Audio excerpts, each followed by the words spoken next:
ललकार ये सखी यमुना बहैया यमुना बहैया देखो ललकार ये सखी मथुरा से गोकुल जहिया पालनहार ये सखी मथुरा से गोकुल जहिया पालनहार ये सखी। जन्म लेलखिन सबके सरकार ये सखी जन्म लेलखिन जन्म लेलखिन सबके सरकार ये सखी मथुरा से गोकुल जहिया पालनहार ये सखी मथुरा से गोकुल जहिया पालनहार ये सखी।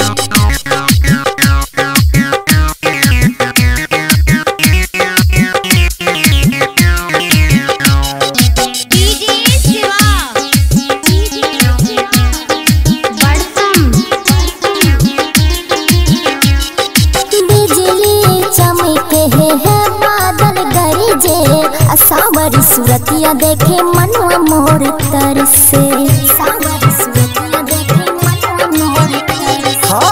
भादव मास गरात अनहरिया झम झम बरस देखो कारी जे बदरिया।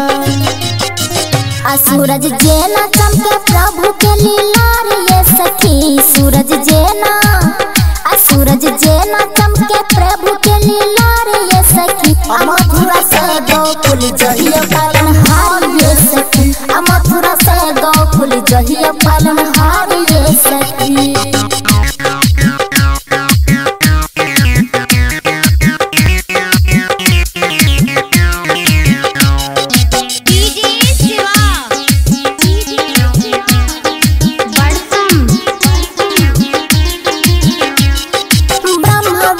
महेश फूल बरसावे नारद बाबा देखा भजने सुनावे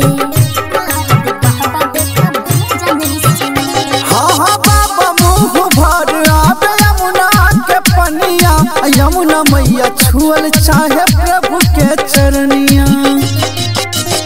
प्रभु देखी के कैलन विचार ये सखी प्रभु देखी के प्रभु देखी के कैलन विचार ये सखी मथुरा से गोकुल जहिया पालनहार ये सखी मथुरा से गोकुल जहिया पालनहार ये सखी।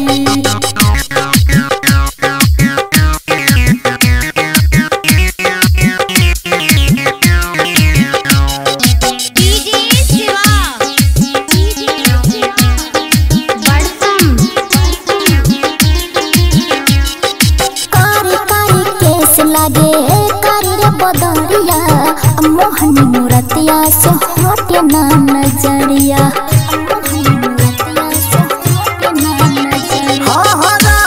दीवाना एकर रूप के मैया दुनिया जहान हमर किसन कन्हैया।